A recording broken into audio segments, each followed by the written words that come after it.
broadcast tonight. We will be simultaneously broadcasting live via Zoom and Facebook Live, and there is a significant delay in the live Zoom call and the Facebook Live by about 10 to 15 seconds. So if you're looking at both, it's going to be a little weird. With that, I'd like to get started by introducing our first panelist on distance learning, Dr. David Miyashiro. Dr. Miyashiro is the superintendent of Cajon Valley Union School District. He was named 2016 Superintendent of the Year by the Association of California School Administrators, Region 18. And with David's leadership, Cajon Valley has undergone a seamless transition to the digital age. Cajon Valley has achieved system-wide success with blended and personalized learning, where all teachers and students have 24/7 access to their own district-issued laptops, internet connectivity, and a digital ecosystem of robust resources and creativity tools. And I'll say in advance, if you have the time later on and you want to look up Dr. Miyashiro on his TED Talk in 2015, I've watched it about 24 times. So with that, let's get right into it and welcome Dr. Miyashiro. Thank you for being here tonight. Thank you, Tom. And I promised 15 minutes, so I'm going to start this right now. Stop regardless of what happens. Sound good? All you, buddy. All right. Well, thank you for the opportunity. It's great to be here with parents that are engaged and care deeply about what's going on in our schools. I'm just going to share briefly what distance learning looked for us like for the last few months in Cajon Valley. We have 27 schools with a diverse population of teachers and students, and then a little bit how we got here. Hi, Mrs. Morton. I love you so much, and I miss you so much. I want to see my class, and you too. I miss you so much. Bye-bye. Connectivity is super important during these times because we need to make sure that our students and families are feeling safe and that we can still have those relationships even though we don't see them face-to-face every day. Relationships are key because they hold the foundation for everything. If they're happy and safe in their environment, then they're excited to learn and they're engaged throughout the day. We were well positioned to this change in Cajon Valley to distance learning because our curriculum has always focused on the whole child. We know that students that understand their strengths, interests, and values are better prepared to learn. Since our students already know their learning styles, this helps them be better online learners. Since 2014, we've been working on a blended learning model where we're working with the students in person with their learning, but we're also working with them on their computers. And that transitions right now beautifully towards distance learning. It's allowing us to keep those personal connections and allowing us to work with the students through their computers to continue the success that we've had with their education. We get to do our weekly video chats through Zoom. My kids get to see their teachers. They get to see their friends. Oh, hi there, Wildcats. You just caught me in my home office. It's really good for us to be able to still feel like we're part of our school family. 1, 2, 3.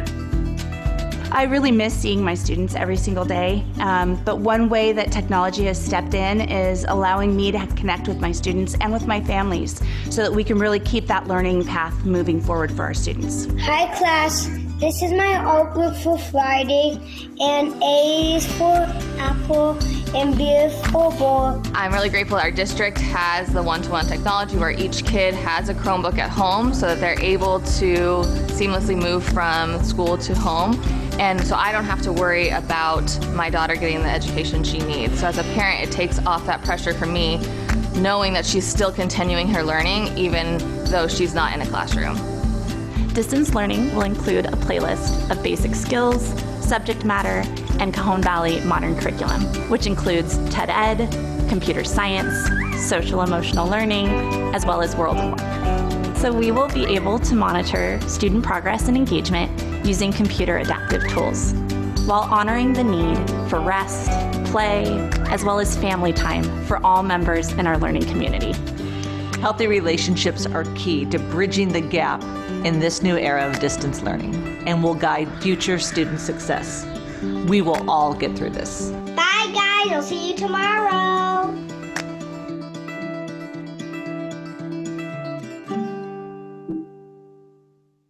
So I'll share that, distance learning is great, but not a replacement for the face-to-face and in-person human contact between our children, their friends, and their teachers.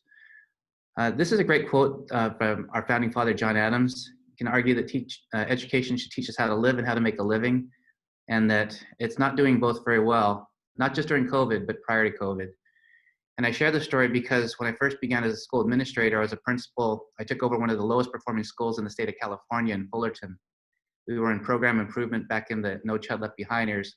That's when I was a young man and early in my career.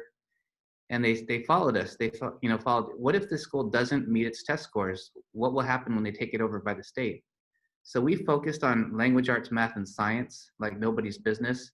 And we took a school from an API of 521 to over 800. And I'm ashamed of this sentence where I said, we won. Today was the best day. We found out we met our federal and state testing goals. And this was the graph many of you may remember have PTSD from No Child Left Behind in terms of accountability. And we're doing the same thing. These are the state of California accountability goals in language arts, math, and college and career readiness. That one on the far right, college and career readiness, we measure that by high school graduation in California. And you couldn't say the diploma equals college and career ready. And I tell that story because what we learned is we weren't taking care of kids' basic needs and focusing on who they were as an individual, their strengths, interests, and values. And so even though we passed our test scores, I'll go back there, our kids were still dropping out of school in high school, still getting pregnant, still falling into generational gangs. So even though we're meeting our accountability goals, we weren't changing outcomes. And that's what led us to, in Cajon Valley, a focus on the whole child, deep connections with who they are as people, and creating an opportunity for them to find success through post-secondary.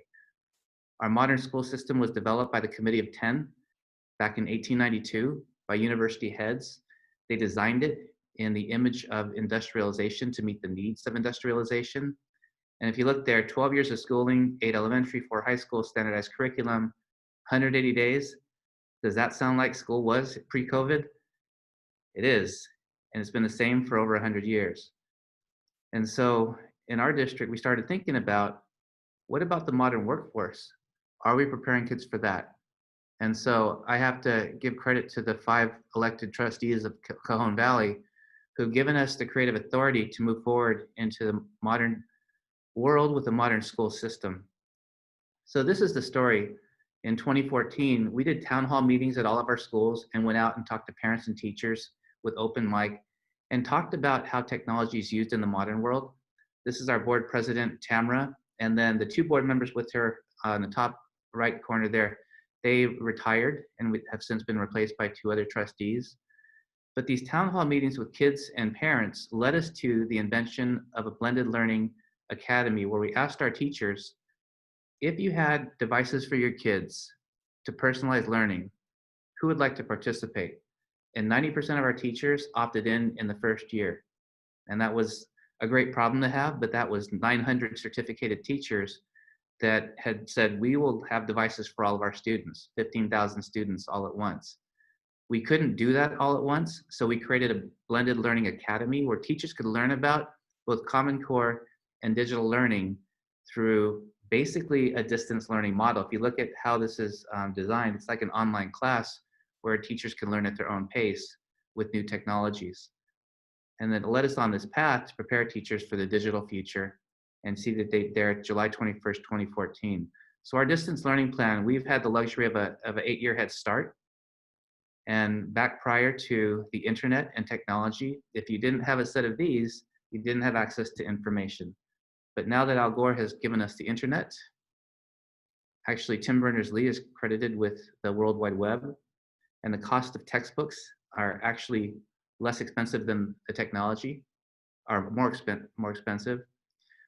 Districts right now are focusing on hardware. So several districts have put out Chromebooks and iPads and all kinds of hardware, but we learned in California that hardware gets old really fast. And so we should focus our decision-making and our lens of learning on the software and things that kids will access and that teachers can access in terms of smart use of technology and personalizing learning based on children's academic needs.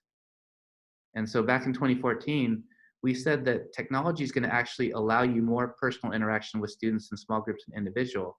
We like the phrase, less tech, more human in our district, to be more student-centric and allow more flexibility for kids and more personal time with teachers and their students. This is one of the things a lot of districts are facing now. They weren't prepared with the infrastructure, the data privacy, and data solutions to manage the devices and the shift to massive distance learning. We have a single sign-on in our district. When a kid logs into their Chromebook, they're logged into all their programs, so there's no password issues.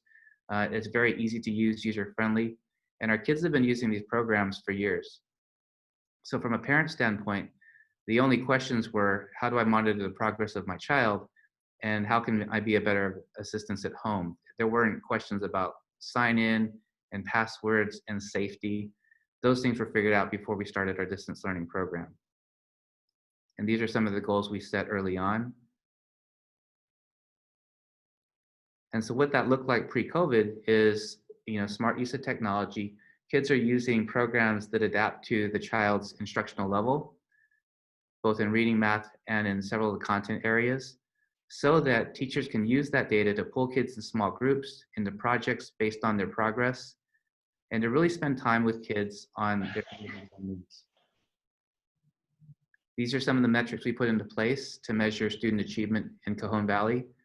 We know that student engagement and hope about their future, and ability to navigate post-secondary education and understand the financial aspect of student loans, and the California Promise, where if you complete a FAFSA, the first 2 years of community college are free, including books and tutoring. We also noticed that student engagement peaks in 5th grade and dips in high school. And how do we fix that? And it really focuses on strengths, interests, and values, a personalized curriculum. This is our boardroom with our vision of happy kids engaged in healthy relationships on a path to gainful employment. Happy kids meaning strong self-awareness, self-esteem, healthy relationships with their peers, but also with the adults and mentors on campus to help them on their path to gainful employment, to choose their pathways and CTE programs and applications to post-secondary based on data. And so in order to close the gap between education and the workforce, we've created a modern curriculum. And I show this one because one of our curriculums, TED Presentation Literacies, our kids learn TED Talk starting in kindergarten.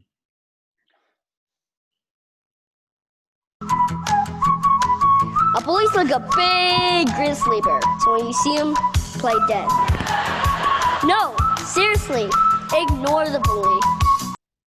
I share that one because Jose will come up later.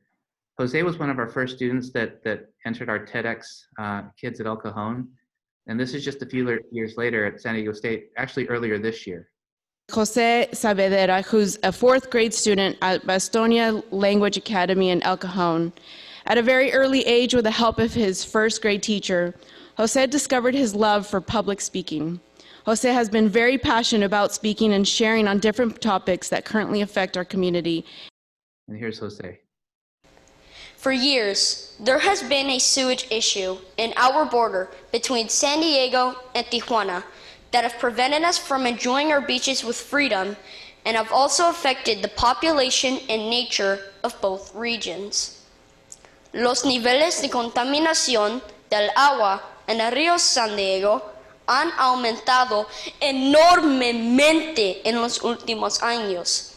So distance learning isn't just about technology, it's about civic engagement and a modern curriculum for happy kids engaged in healthy relationships on a path to gainful employment.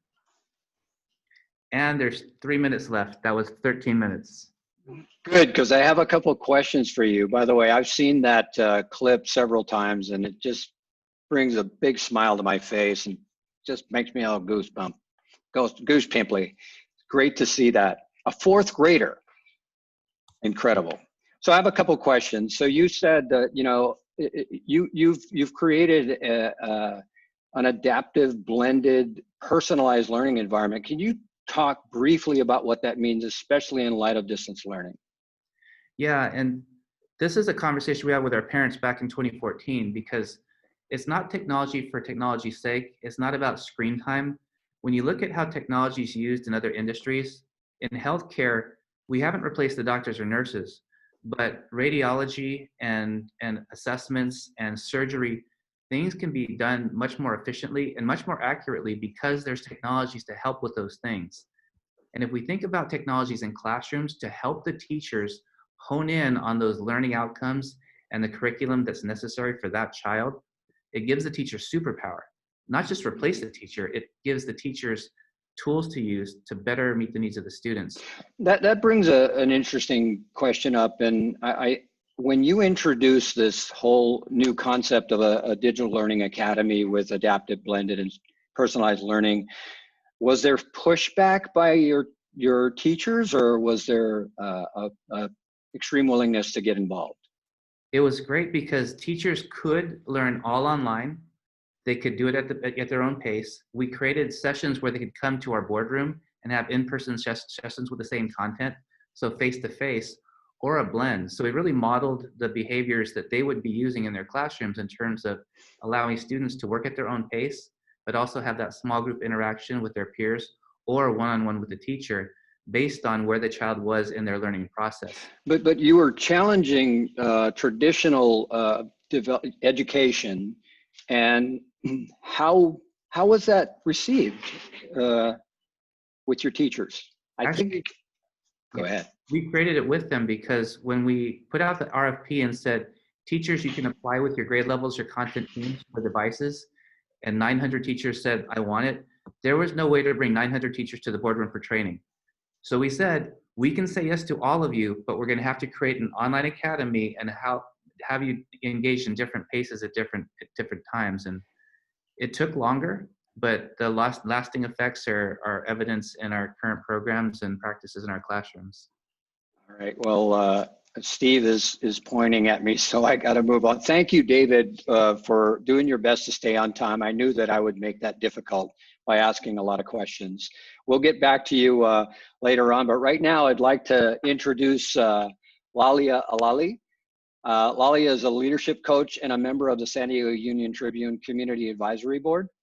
She's been a staunch advocate for educational excellence and parental involvement in the San Diego Unified System since her children entered the school system. She's deeply committed to the education of the whole child in a safe and nurturing environment.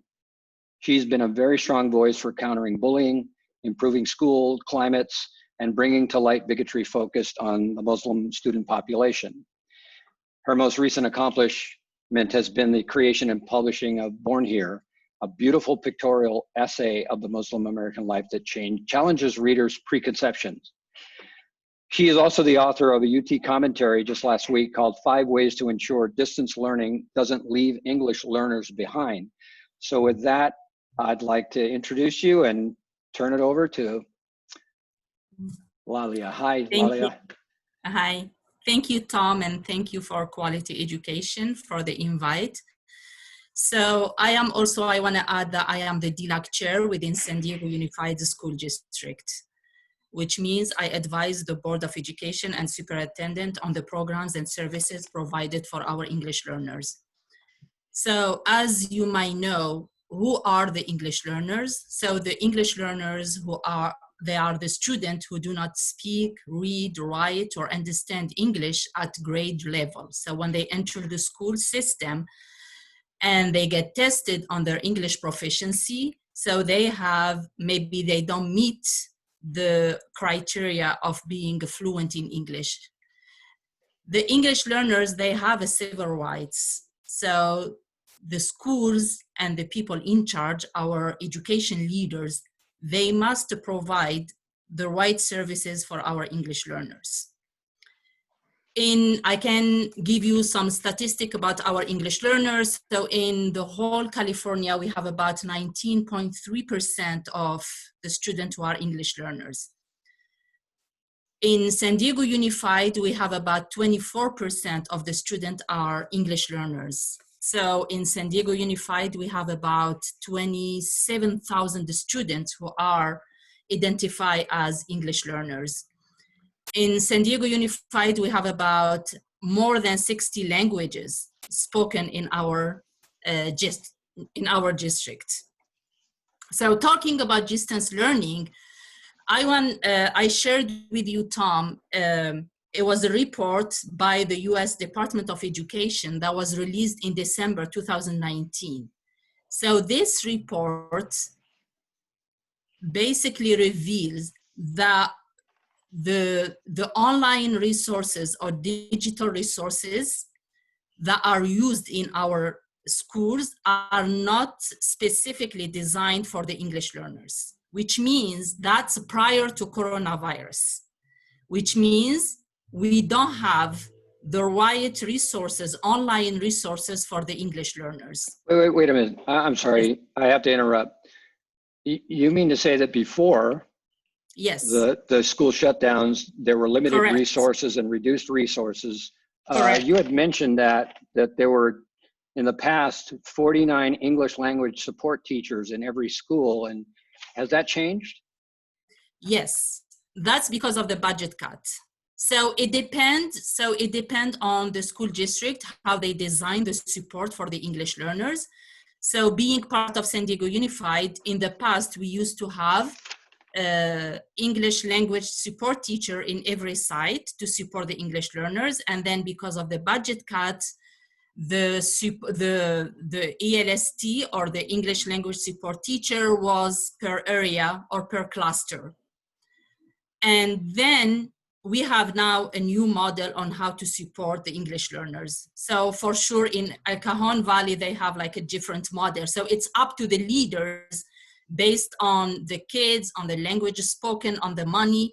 They design the right program to support the English learners. However, the reports released by the US Department of Education in December 2019, it says that few teachers consider digital learning resources for English learners outside the classroom. And English learners teachers are more inclined to use general digital resources rather than resources designed specifically for the English learners.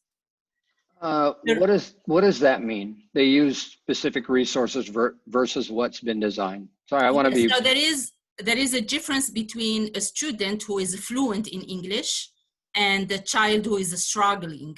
Mm-hmm. So what we want to do, we want to bring what we call to close the achievement gap. And I think the superintendent mentioned that.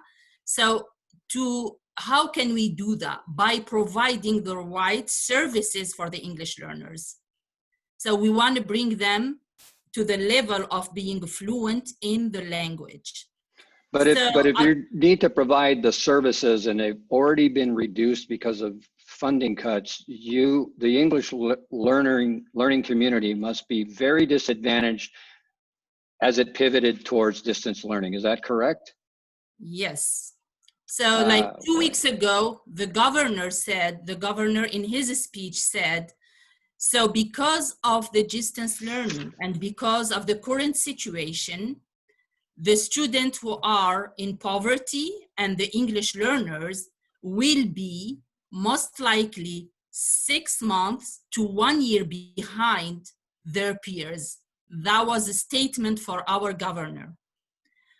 The other thing, what was with the distance learning, so we know that we are lucky to have district that provided the connection, that provided the devices for the students.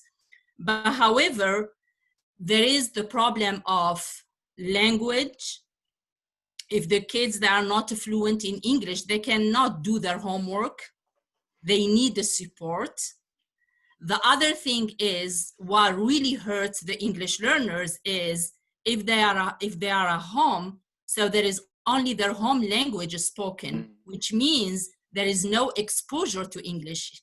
When they used to go to school, there is that exposure, so they gain some words or they learn with their peers or their friends. But because of distance learning, that is absent. And that also what caused a diminished the language exposure for our English learners. Knowing that we already have a problem, and we all know that the school district are struggling. Prior to coronavirus, they struggled and they are still struggling to provide the right services for our English learners. Now with coronavirus, we are expecting, and I think the statement of our governor is strong enough and is a waking call for our school district to really come up with a good plan for our English learners. Yet there is a budget cut, but it's not only the money. Sometimes it's the wrong decisions taken by our leaders. So they get the LCFF, they get the Title III funding, which is a federal funding. So I think the district and the education leaders, they have to be aware of the danger of distance learning and the harm that caused on our English learners. The first, yeah, so I want just to suggest something for our leaders. Maybe the best step to do, or the number one step to do, is to assess the kids. At the beginning of the school year, it will be very nice idea to assess the kids and see where are they at when it comes to language proficiency. Because we don't want to rely on the tests, the state testing, because the state testing, the LPAC, the summative, not the initial one, not for the student who enter the school for the first time, but for the student who have been in the school. Usually the test is in February, and the schools will start early September, or maybe in San Diego Unified is going to be August 31st. So we don't want to wait until February to test the kids and see what's their proficiency. It's too late. Why? Because we're going to be, yes, that's too late for our kids. The other thing, maybe to ask also another question to our teachers. Are all the teachers well trained on the social emotional learning? Because distance learning has caused a lot of anxiety for our students. So being the isolation might trigger a lot of bad experiences for our immigrant and refugees as well. So I think, yeah. Yeah, I'm in the unenviable position of having to stay on a timeline, because I think we could spend the entire remaining time talking about the challenges of the English learners. I do want to make one comment before I introduce our next panelist. I think San Diego Unified has represents 65 different languages, and Cajon Valley is doing distance learning for 40, I believe 40, David, you can nod, but I think it's 40 different languages simultaneously. So there is a way. We're gonna cover that maybe in Q&A. Lallia, I hate to stop you. There's much more to talk about, but I want to continue on. So I'm gonna right now introduce Nicki Lewis. And Nicki, she's a special education administrator for the El Dorado County Office of Education, specifically its Charter SELPA division. El Dorado County Office of Education is the largest charter SELPA in the state of California, supporting over 200 partners, operating more than 400 charter schools, and representing over 100,000 students. Nicki has 13 years of professional special education experience that includes public charter schools and private practice. She currently serves as a speech and language pathologist and special education administrator. Her range of expertise includes speech and language treatment, assessment, and diagnosis. She might need to give me some help. Special education program development and advocacy and legal compliance. So Nicki, thank you for joining us. Thank you for having me, Tom. All right, so tell me a little bit about the challenges that the special education community is currently facing as a result of the distance learning and school closures. Well, I think that's a broad question, but we have challenges in our community just as the general ed students have challenges, but ours are expedited a little bit more because our students range in their disabilities from mild disabilities up to severe disabilities. When a child qualifies for an IEP, they require just what an IEP states, an individualized education program.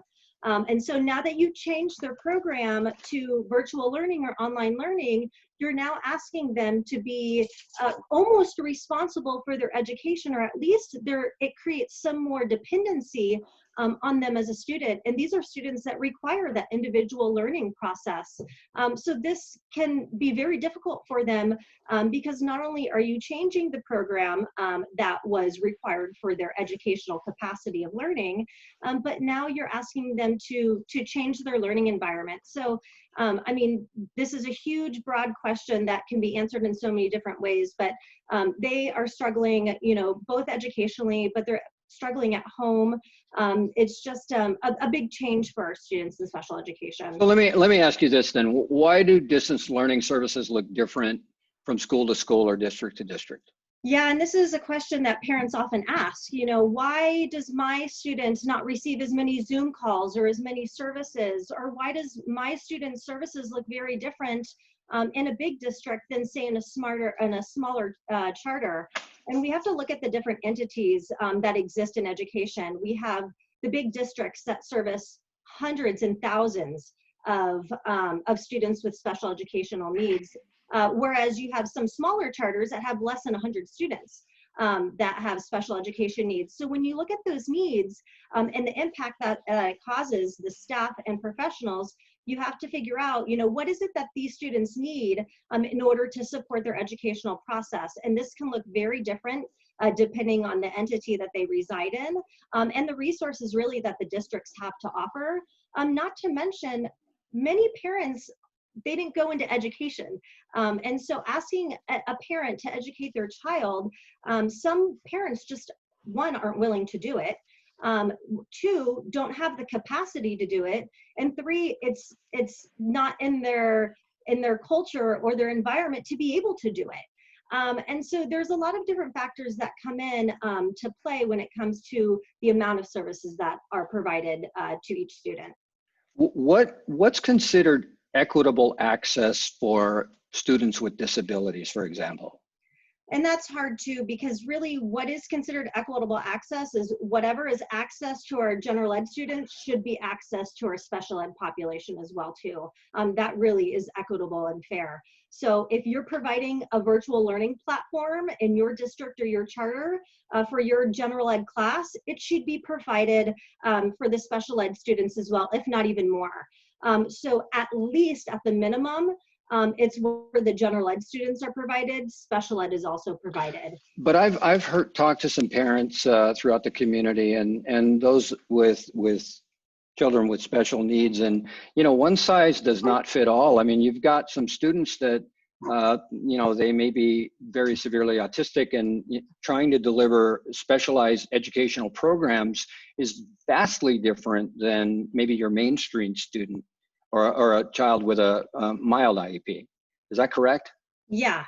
And I think that's where it comes into play when we think about the different types of education that we can give. I think we automatically assume that virtually it means a Zoom meeting and having a student sit through a Zoom meeting, but many of our students have attention deficits. And so they aren't able to sit in a classroom for 10 minutes. Are you going to expect a special ed student to sit over a Zoom looking at a camera for 10 minutes? So sometimes Zooms aren't always the most appropriate way to pose an environment, a learning environment to that student. So what is that teacher, that special ed teacher, doing to change things up, to provide in terms of resources? And that can look very differently for many different students, including those like Zooms, but it can also be parent education. They can give them a call on the phone.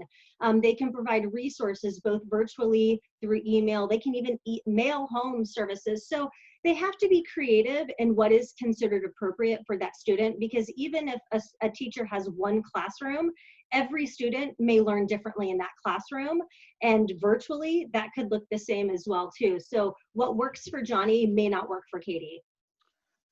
Well, I've been saying, I think most people do, one size does not fit all. And, when you think about parents who have had to pivot and literally overnight work from home and then become teachers, and I imagine that the case is much more difficult with parents of special needs kids. I mean, how do you do it and maintain your distance learning job and your distance employment to maintain your lifestyle and be able to put food on the table? That's got to be an incredible challenge. It's very frustrating. It is, yeah. And I mean, I struggled that with my own 2 children who are general ed. I mean, I work full time and I was having to educate them. And so they don't have special education needs. And having a child with even significant needs, even mild needs, can be very difficult because you essentially are at home with them trying to provide them that education. But I think in terms of resources, this is where you can contact your teacher and say, hey, listen, things aren't working virtually. What else can I do with my student to be able to provide them a successful educational access? And that teacher can kind of help them gain resources. They can help them create a schedule that they can offer to them every day. They can prompt them. They can provide modeling for that schedule. Many of our moderate to severe students just need consistency. And so if they can get that consistency at home, then that needs to be modeled by the teacher that knows them best. And even though they may not know them in the home environment, they're able to at least provide a simplistic platform that they can go ahead and start to follow and then hopefully move from that. That's going to lead me to a question for Dr. Miyashiro, but I'm going to say it anyway. I'm going to violate protocol here and say, if it's a matter of funding to do what Cajon Valley Union has done, well, I should ask, is it a matter of funding or is it a matter of focus and priority? David, can you unmute David for a second? I want to ask that question. No, I'm back. There you are. Oh, definitely, it's a matter of prioritization in terms of funding. Did it take much more funding than was available, or is it really literally just a matter of focus and project plans and, essentially a program management schedule? It's really a bigger question than that because it's one, smart spending, but like with technology, if you plan it right, then you're saving money on the curriculum end, on the textbook end. So actually a shift to technology and digital learning is a cost savings to the general fund. The other thing the districts have to do is we're competing with charter and private schools. So as long as we can maintain stable enrollment and make sure that we're competing and providing better programs than the local privates and charters, then we're going to be fine financially. So our bottom line is based on revenue, and revenue is generated by student attendance right now.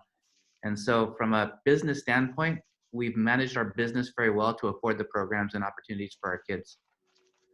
You have, and I'm going to circle back on that and discuss the enrollment crisis that is coming for next year as a result of the polls and surveys we've taken, and also by, members of the Unified School Board trustees have said they're anticipating that. But we're going to come back to that. Nicki, sorry to interrupt. I had to ask that question. I know parents are going to be asking, and they are asking for resources. We're going to provide that. It's very hard to do it virtually and keep on track. So right now, I'm going to move to our next distinguished panelist and introduce Ashley Lewis. Ashley Lewis, and by the way, I'm pretty sure you guys aren't related. I don't know that, but Ashley and Nicki. Okay, so Ashley Lewis is a parent of 2 children in San Diego Unified School District and sits on the board of the Ocean Beach Elementary PTA. She's an advocate for public schools with a keen interest in special education as the mother of a child with an IEP. A former naval officer, Ashley's lifelong commitment to service now extends to her children's school, where she volunteers hundreds of hours each year. In her professional life, she's a graphic designer and marketing consultant who works with nonprofit organizations and local businesses that are committed to serving the common good.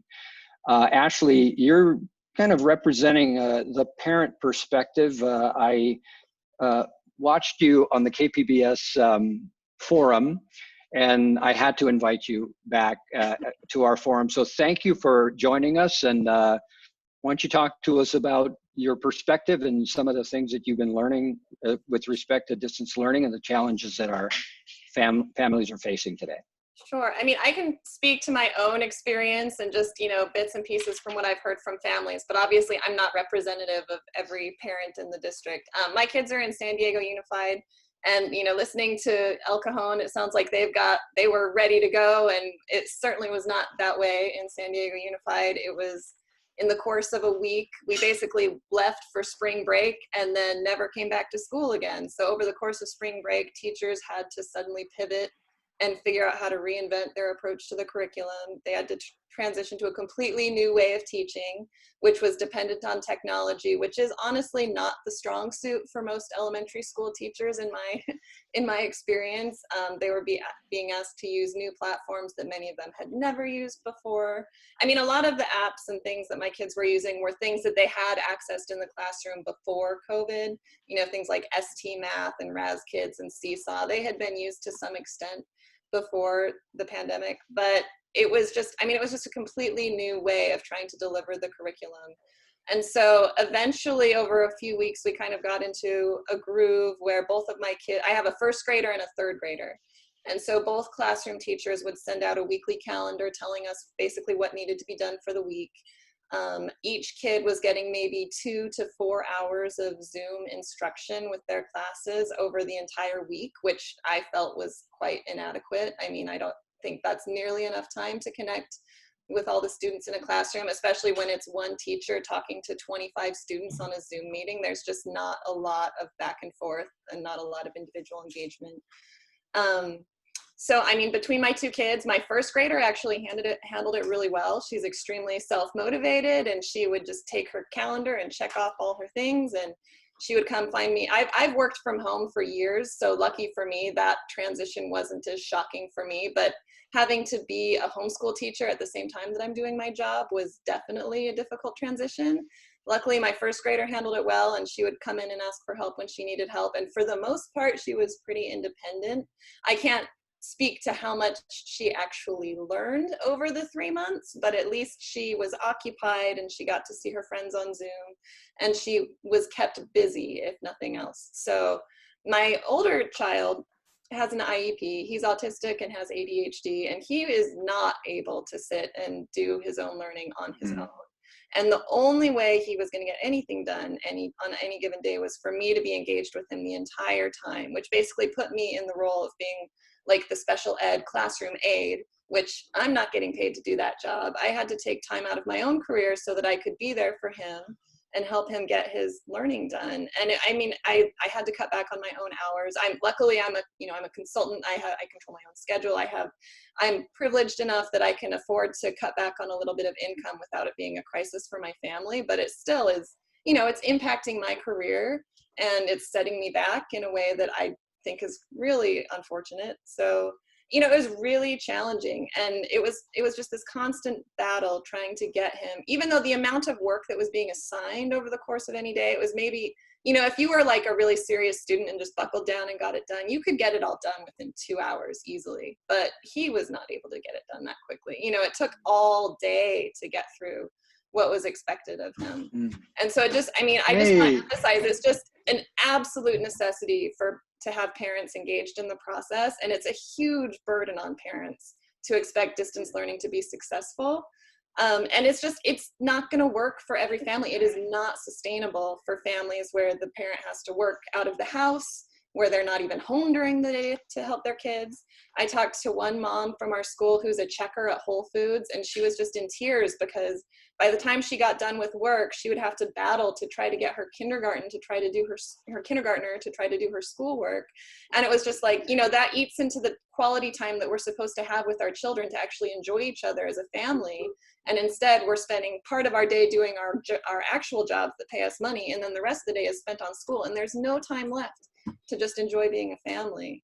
And not to mention like the loss of income, the fact that, I mean, schools don't just provide an education, they provide childcare, and that is absolutely essential to the modern economy. Like we cannot, like most families in San Diego have both parents working. There are not that many families that are lucky enough to have a stay-at-home parent. And it is just not sustainable for families to have to do distance learning. So, I mean, and it was just the experience of it. It was just, it was so frustrating for me that it felt like we were taking so much time. And I know the teachers were, you know, they were busting their humps. They were working really hard to try to transition to this completely new way of teaching and try to do a good job. And everybody was working so hard for a learning experience that just didn't seem like it was very high quality. And I just can't say that, you know, how much did the kids really get out of it? You know, there were learning gaps we already see. I mean, my daughter's first grade class never got to the unit where they learn how to tell time. So now I get to teach her how to tell time this summer. My son never learned cursive, which is what he should have been learning in 3rd grade. You know, things like that are just falling by the wayside. And it was definitely a total crapshoot, depending on the individual teacher and the individual school. I mean, everyone I talked to just had a completely different experience. Some teachers were really locked in and they really got the hang of the technology quickly and they were very organized and they did a pretty good job. And other teachers were just, you know, kind of phoning it in, honestly.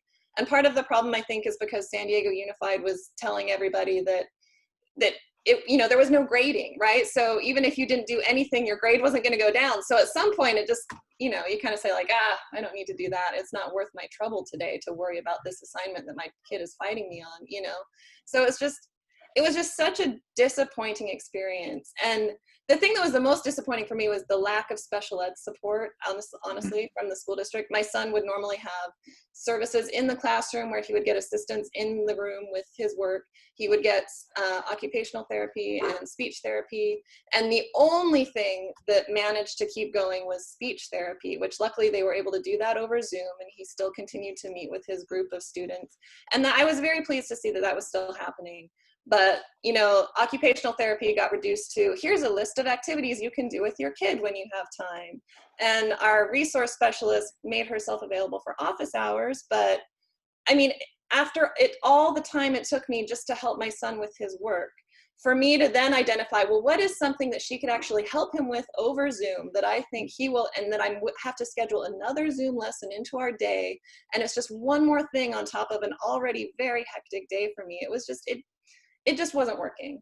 And so I think the schools need to figure out a way to, I mean, I honestly think special ed should not be a distance learning program. It has to be in person.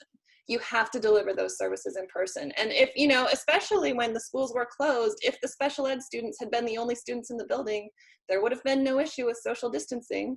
You know, there's just no reason why we should be failing the kids and failing to deliver those services. They're federally mandated. It's not like they're just an optional, nice to have kind of thing.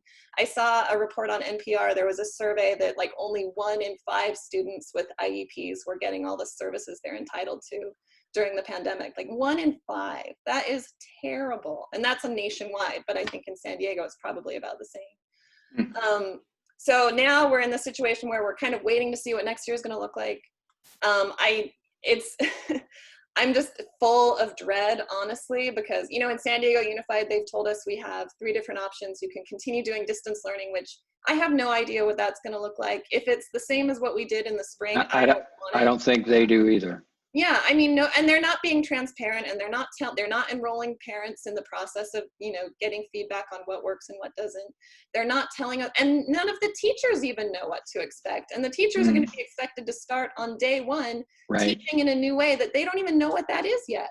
I mean, it's insane that they're not telling us more about what to expect. So the fact, you know, asking us to choose which path do you want to take? Do you want to do the all in-person in class? Or do you want to do distance learning? Or do you want to do some kind of hybrid option, which has not really been explained what that's going to be? I have no idea what that's going to look like. So I don't think they know either. For parents. And I'm really hoping that behind the scenes that, you know, there are people working really hard. I'm sure there are.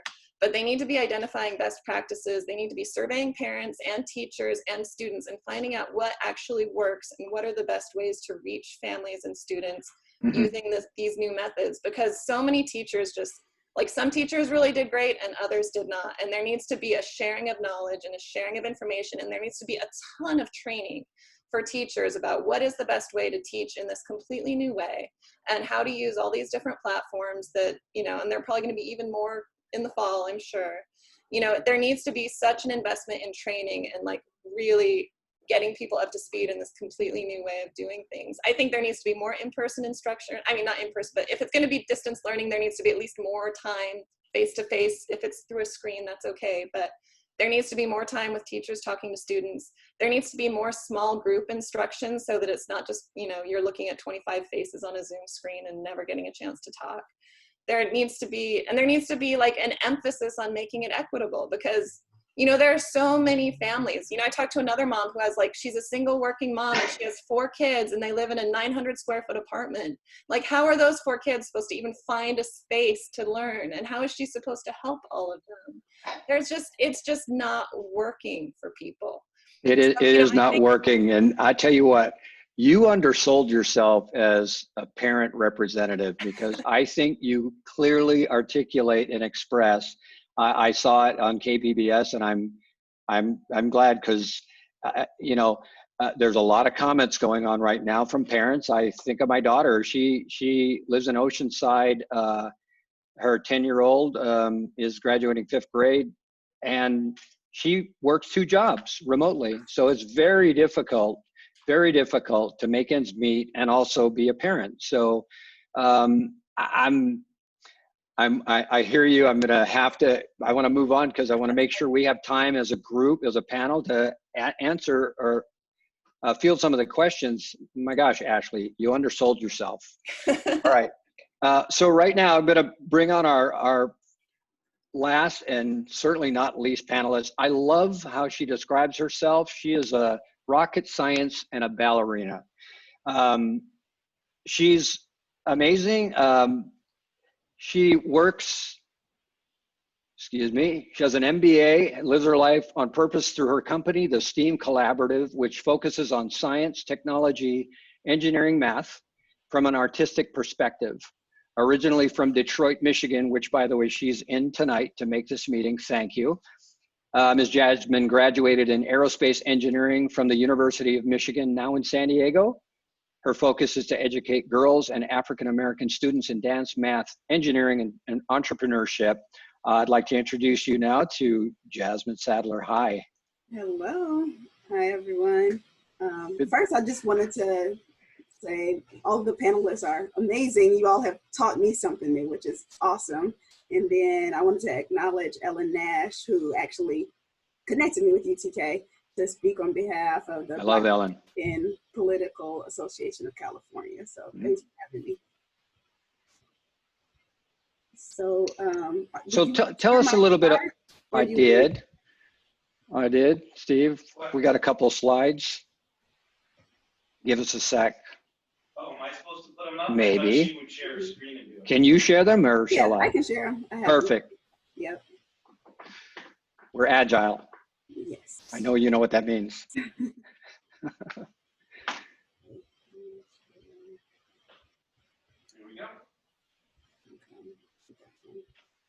Okay, so hi everyone, my name is Jasmine Sadler. I have an MBA from Point Loma Nazarene University, and as TK mentioned, I'm an aerospace engineer, so I graduated from the University of Michigan. I'm actually home right now with my parents, and they're in my studio audience right now, so thank you, parents, for being Hi, Mom and Dad.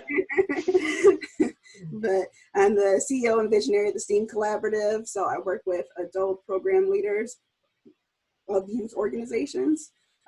Especially if you want to get more STEM or STEAM into your curriculum for the youth programming, or you just want to innovate it in a different way and maybe expand it, really just increase your impact. And so my background, I know TK really wanted me to mention that. So I'm an entertainer, so I grew up dancing. You see some pictures there. Grew up dancing ballet my whole life. I'm an engineer, graduated aerospace engineering, studied abroad in Hong Kong for math. I'm an entrepreneur, so I have my company for the past 5 years, and now I'm currently an educator, so full-time owner of the STEAM Collaborative. And so I focus on STEM from an artistic perspective. And so wait a minute. So I'm kind of leading because I know the questions, but you are entrepreneur, but you're also an educator, not in the classroom.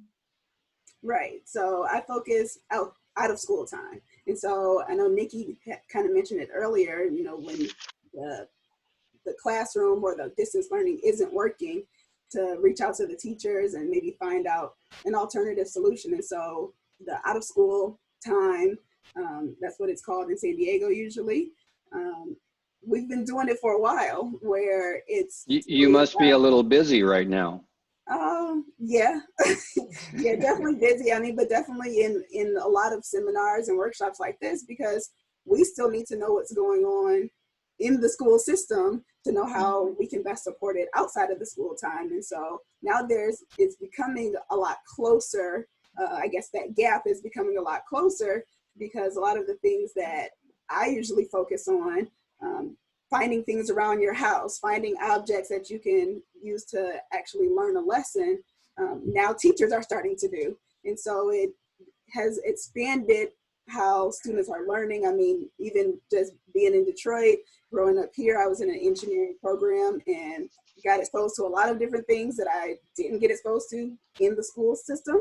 And so that's what I've been trying to provide and give it back, because that's the best way, I guess, for me to learn, the best way that I've learned. I mean, I grew up as a gifted student.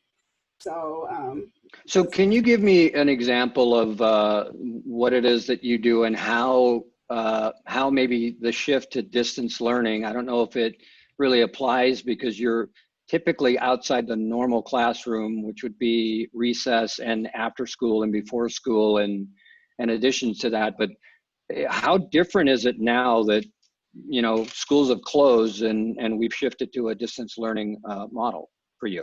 Yeah, so lately for me, I've mostly been tutoring, and that's been a big help, or I guess an addition to the distance learning through the computer. I mean, I've still been tutoring online, and I'm glad to say that my tutoring student, she told me last week, she got her report card, and she went from, before we started tutoring together, C and D average in math, to now she has a 4.0 at the end of this school year. So. Wow. Very happy about that. But I mean, it's also a big part of it is mentorship. And so that I know when we're talking about math and geometry concepts, she told me that she wants to be an interior designer. So I talk about area and volume, about the rug in her house, and if you have a dresser and moving that around. And so really just bringing those concepts in. I mean, same things we've been doing in out of school time for a long time.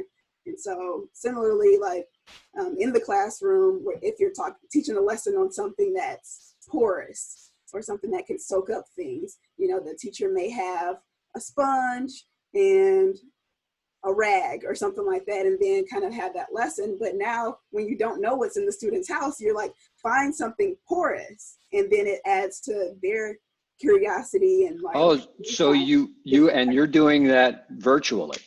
Yeah. Yeah, I mean, and that's how I've been doing it. I mean,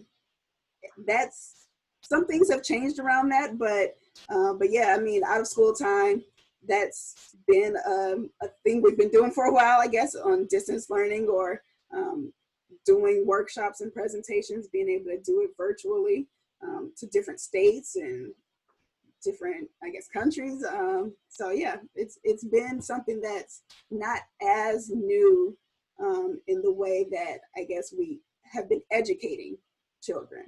So that's still kind of the same thing. It's like, you know, think out of the box. What are some things around you? How do you translate what you're learning in the classroom to something outside of the classroom? You just made an interesting comment about it's not just isolated to the region that you live in, because from a virtual perspective, you can bring in anybody, anywhere, at any time to bring in education. I think, I know I'll probably touch back on that later, but in Dr. Miyashiro's TED Talk, they did talk about that, how you're taking the internet, the predominance of all this new technology that, you know, allows us to do this right now. We could be talking to anyone and doing a classroom anywhere at any time. And you've already been doing that.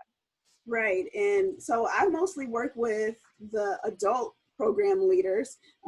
But sometimes that, of course, just transitions nicely into saying, okay, well, we're going to have a rocket scientist also present, and she's actually orchestrating this program. And so I just wanted to highlight on here, the logos on the bottom left are like all of the organizations that I've collabed with over the past 5 years. And then that actually translates into some of the faces in that group picture, and some of them I know are on the call. Great. But again, so I actually did a STEAM Leader Summit. So I brought together youth program leaders from around mostly Southern California, so some as far as LA actually came in town for it. Where put them together in a room and said, you know, even though your program may not involve STEM, you want it to. So how can you work with somebody whose program already does? And that's what I guess my company has been founded in, is networking and putting people together. And so if one organization has a lot of the funding, but they don't have any kids because they're an adult organization, then pairing them with an organization who has a lot of kids and not as much funding, or if they need a building and an organization can offer that, putting that together. So we got another minute before we break into the Q&A and bring the whole panel back in. You had a second slide. Yeah, so I just had 2 slides. So, I mean, I definitely want to show, I mean, and so on your last question about just virtual learning, and so I'm an ambassador. It's 125 women ambassadors in science around the country. It's called the If Then Ambassadorship. And so on the right, they actually put together lesson plan based on me, which I think is like super cool. And so, you know, you can see there that it has like some background information on me, but then explore a pathway similar to mine, or encourages children to create their own pathway of what they would like to see. And so they can place, you know, being an engineer at the end of their pathway, and then figure out what they need to do in the meantime. My whole career in aerospace was turning air into energy. So aircraft engine, wind turbines, and gas turbines. And so there's some experiments there. And then network mapping. So actually forming collaborations, or, you know, 2 degrees of freedom. How does that actually look, and having them actually put together their network. And so, but yeah, I mean, and so all of that can be done. I mean, it's online. As you can see, the link is down there. And that's another way of just still distance learning. But, you know, you definitely don't need always another person on the other end of that. You know, I'm very glad that Ellen introduced us as a member of BAPAC as well. They're doing remarkable work, and they should be proud.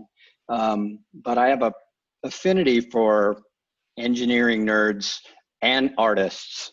And you fit both.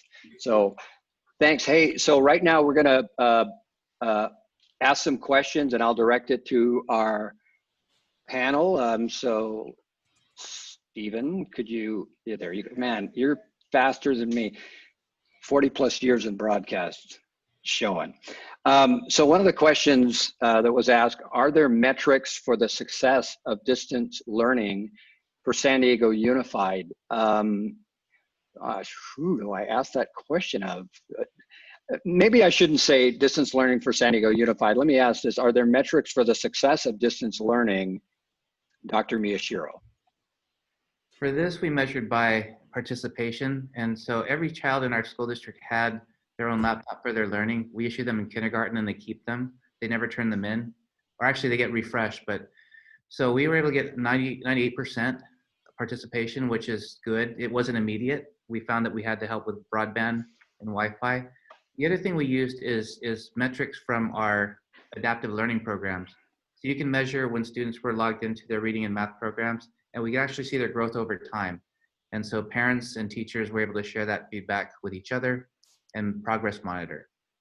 So, so that means that students, when they're online and they're learning, and I keep referencing the TED Talk, it was fantastic, but they're taking tests or they're doing exercises, and the teacher will get real-time updates on their progress, not updates, you know, at various intervals, weeks or months later. Is that correct? Right, and then reporting can happen on demand too. So a parent or a teacher anytime could press report and get a breakdown of how the kid did that week and what their areas of weakness and strength are in terms of what should happen next. And I'm going to ask Nicki, why would that be important? Real-time assessments versus, maybe I should have asked this question of Lallia, but I'll start with Nicki. Why would real-time assessments be different than the current model where we're evaluating and testing and collecting results? You want to take a shot at that? And are you referring to like virtual learning, determining how many people or students participated in virtual learning? Or are you talking about face-to-face assessments versus special ed assessments? I mean more in terms of assessment. Is there a way to assess can you assess virtually in your world, in the special education world? I think that would be very difficult because special education isn't just a Zoom meeting. And so it doesn't mean that you can take the participation from a Zoom meeting and count that as participation. We had many teachers do other things besides Zoom meetings to count that as resources, or at least help collaborate with the parents to determine what services look like special ed wise. So, I mean, I think the only thing that could happen is real life surveys from parents to determine what they felt like worked and what didn't work. But in terms of concrete data, I'm not quite sure they'd be able to get that information just because of the variety of educational opportunities that different districts, different charters, different educational entities use to educate their special ed students. Yeah, and I didn't mean to put you on a spot because for me it's kind of an obvious question, and everybody has stated it, included Ashley, that it's impossible to do that. And Lallia talked about assessments that come in February, and students are already well behind in English learning. So if we're not adapting to real-time assessments with the tools that are available, then all we're doing is kind of perpetuating the lag in educational excellence and academic achievement. So sort of making that point in a sense. I have a question for Lallia. Lallia, you made an important distinction in the beginning. I want to reiterate it, and that is, what is an English learner? When we first spoke, you said that the misconception is that an English learner is somebody that speaks Spanish and maybe comes across the border and has a family that speaks Spanish only in their house. But that's not true, is it? No. So an English learner is a student who is exposed to another language. Like the child could be born here, is like a US citizen, but however, maybe the parents speak another language, or maybe like he is around other people who speak another language. So because the child is exposed to another language, we want to assess the language proficiency and see his level, basically. So it begs the question, we talked about funding here throughout and readiness and everything else. If it's not a funding issue, but it's a focus issue, why is it? Let me ask you, how many English language population students have been identified or misidentified? Lallia, same question for you. So what do you mean, like identify or misidentify? Well, what's the scope or the amount of English learners in San Diego Unified? Do you have an idea?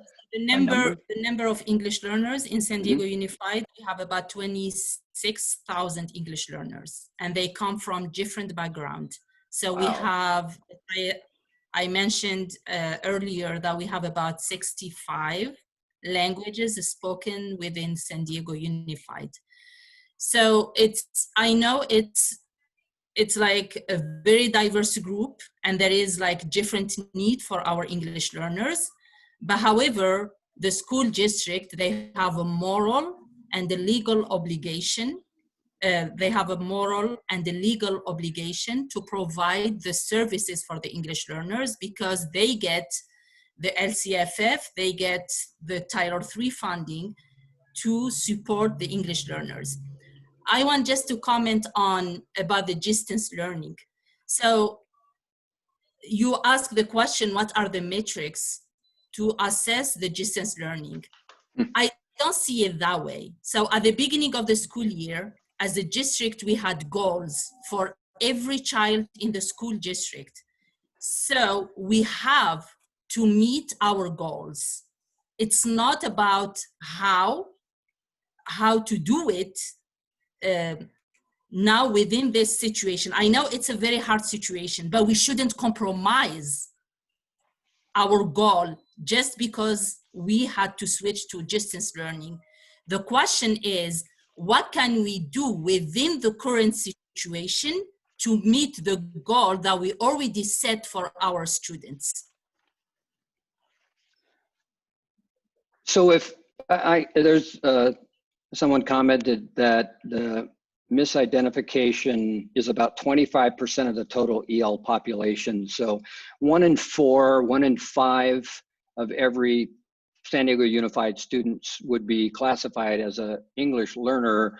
And yet, as you stated earlier, they've cut funding. So how is that possible that we are not representing adequately with the resources that are necessary a huge population of our public school students?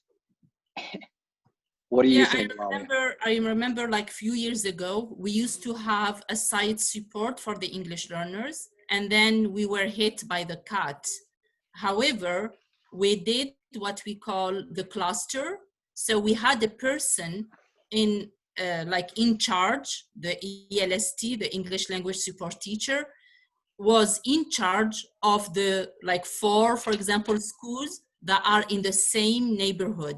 So it's easy for this person to go to different schools and provide the support for our English learners. And it worked, even though we were we had a budget cut, but however, we managed to do it. So yes, I know we need the money, but also the Title III funding is to spend it on the extra resources. So if you have a time, I can just explain to you about the funding. So we all know that we have for the LCFF, for example, we have the base grant. This is LCFF gives the district money based on enrollment for all students. And then there is supplemental grant. Mm-hmm. The LCFF gives extra money to district per student whose enrollment includes English learners and low-income student and foster youth.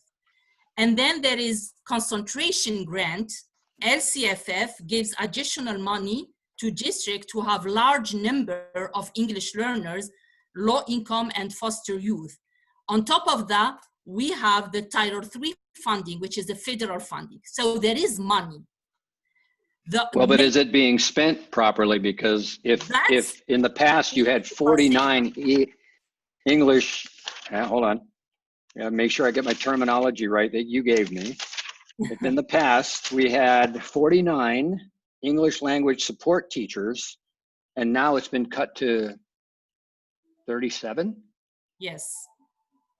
But yes, enrollment hasn't necessarily dropped since the last budget cut, so they still have the same amount of, to David's point, more or less revenue, and I can tell you that every year revenue has gone up even while enrollment numbers have gone down, so something doesn't jive here with the numbers. I mean, if we're cutting programs that are necessary for 20 to 25% of the students in San Diego Unified, where's the money going? No, I do agree that we have the money, this is a big problem as well, but we have to manage the situation. Here what comes leadership. When we have a clear vision on where we want to go with this student, how to support this student. I don't know if you are aware of the report that was released by the state last year when they came and they looked at school in San Diego Unified. So yeah, it was in your article, right? Yes, the first thing they said, it was a misspending of the money. So for example, now they get the LCFF. Instead of spending the money on the English learners, they spend it on other things. And that's the case for all the districts, not only San Diego Unified. So they manage how to move the money around, okay? Also, what they have found, even the Title III funding was not spent on the English learners, like the programs and services for the English learners. However, it was spent on the for the teachers, on the teachers and the English language support teachers. So like if we have the money, we have federal funding coming to the school, and that money must be spent on supplementary programs and services for the English learners, we have to do it. And we shouldn't move the money around. Well, that leads me to kind of a follow-on. So I founded a public charter school and served as chairman, board chairman, and CFO. So it's kind of a question that's going to be directed to David again, as from the superintendent level, but we were scrutinized up and down. I mean, you cannot spend money that is not allocated for the right category, because we would ultimately lose our charter and have to close our doors. Do those rules apply to Cajon Valley Union School District, where you have to use supplementary funds and LCFF monies for the intent that it was given? Yes. But how can you redirect it? How can you redirect it if it's provided?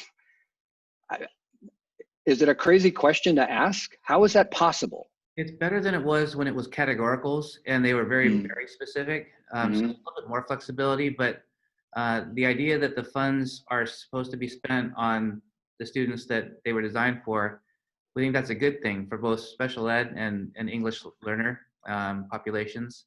And that goes through our ELAC and DLAC, just like in Unified, as well as our LCAP committee, our LCFF committee, a very transparent and inclusive process to make sure that our parent voices are heard. Well, but speaking of transparency, because I'm seeing a huge disconnect here between one district and how we governed in our now California Distinguished School. I mean, you dot the I's, cross the T's, and you're subject to Brown Act and full transparency and public records. And yet, I mean, how do you, maybe I'm kind of asking the question in an unfair way, but the Voice of San Diego has been reporting for some time now that, FOIA requests for public information has pretty and largely gone unheard and unnoticed. And we're talking about court cases just to get public records. There seems to be a dramatic need, a big need. Lallia, you've kind of said it.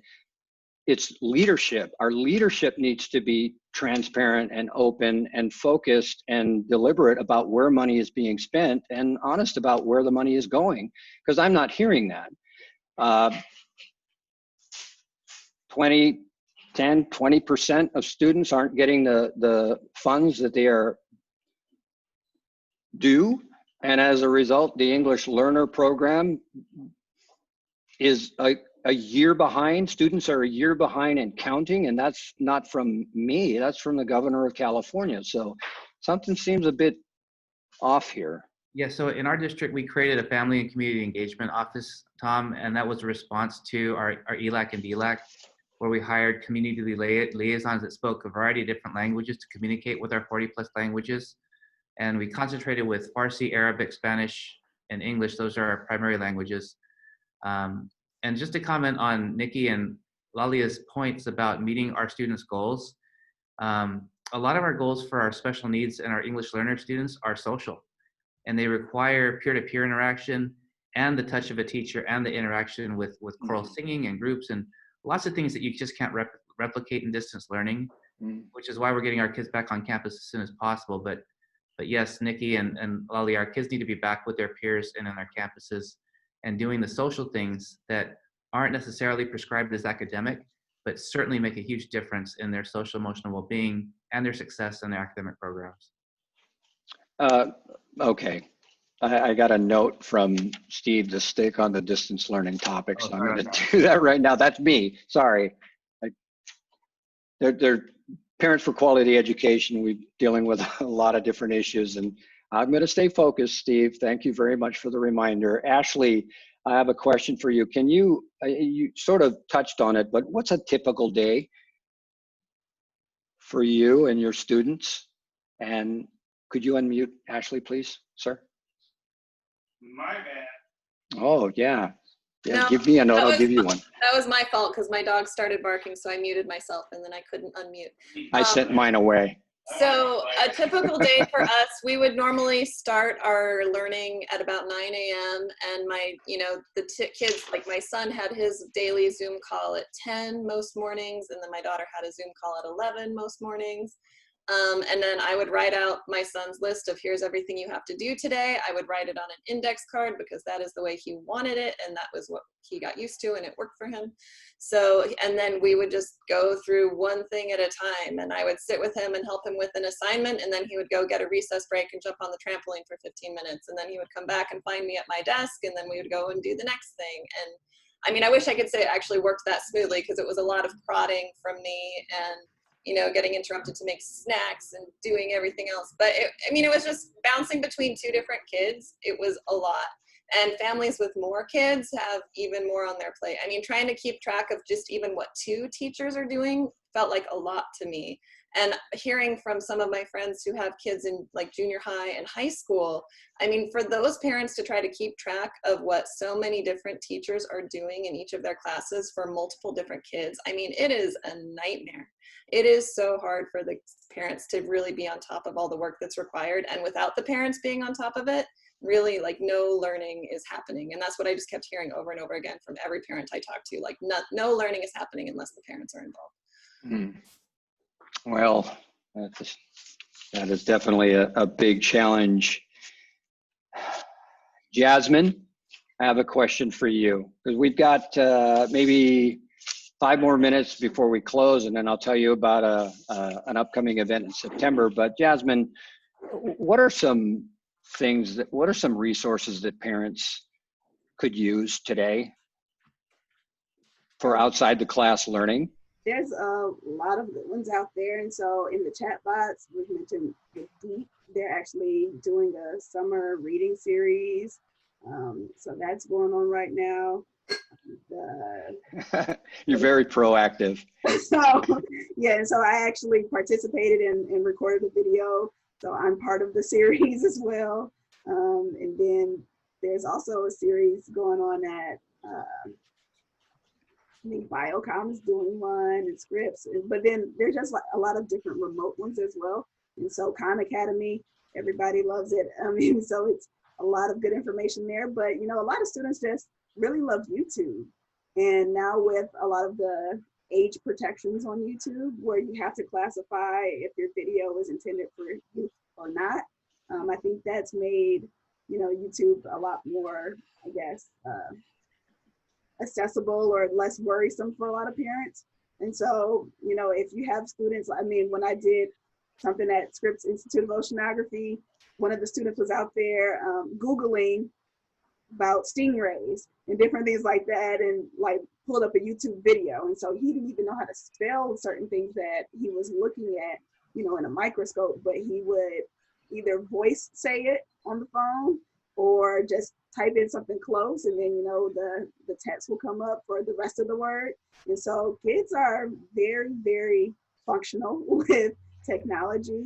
But yeah, YouTube is a great resource, especially on it. So even forcing your students to do less. I mean, even my student that I tutor, when it was some concept that I didn't know how to teach because I'm not a teacher, I'm an educator and a tutor. And so I'm like, I don't know how your teacher would necessarily teach this. So I don't really want to teach you a way that they may not teach you. And so then she actually went on YouTube and found out how to do it. And so those are some things. So you found a way anyway.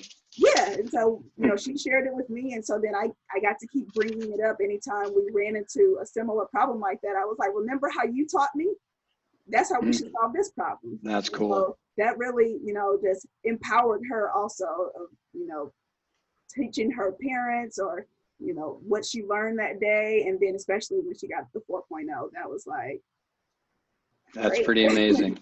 I have one more question for Nicki, and then I'm going to close. We are going to end on time because Steve, the producer, will turn me off. But Nicki, what are resources? Where can we find resources for special education? How can we find that? Yeah, so the biggest resource is with CDE, and what I can do is I can give you in the chat box, but also, is there a way that we can get everyone the resources either through an email or after this presentation as well too, because I have a slide of resources that my special ed parents can go ahead and locate. The biggest one is CDE, because that's really what all of the districts and charters and all the educational entities are really looking towards. In terms of the law right now during COVID and what their recommendations are. Now I can tell you the interpretation may be a little bit different, but at least that's what we're doing. We're going to CDE webinars on what special education services must look like during COVID. And each district and each charter is following that to the best of their ability, and with supports as well too. But CDE is another good one. I represent the biggest charter, SELPA, in the state of California. We're at charterselpa.org, and we have a slew of parent resources.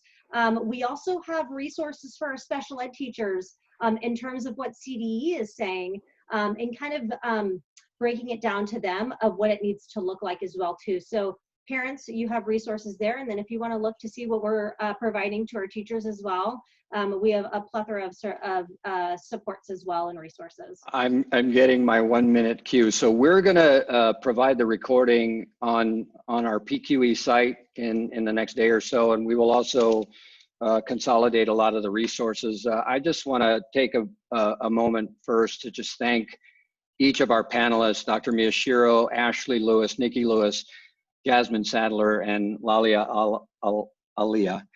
Allali. Terrible. Never written down. It's terrible. And she's my cousin. Anyway, we really appreciate you guys taking the time out tonight, and all of the people that joined in via Zoom and also Facebook Live. I wanted to let you know that on September 23rd, this coming September 23rd, we are going to do a virtual candidate forum for all 6 San Diego Unified candidates. We think it's an important conversation, and I'm very pleased to announce that Scott Lewis of the Voice of San Diego is going to co-moderate with me. So we're about out of time. Listen, you guys have a wonderful night. We will continue this conversation. We'll be following up. Please sign up, visit parentsforqualityeducation.org and sign up for our newsletter. You'll get regular communications, and if you want to reach out to us, email us and contact us from our website. So again, everyone, thank you so much. Panelists, thank you so much for joining us tonight, and everyone else for taking time out of your busy evenings. Have a safe night. Have a great night. Good night.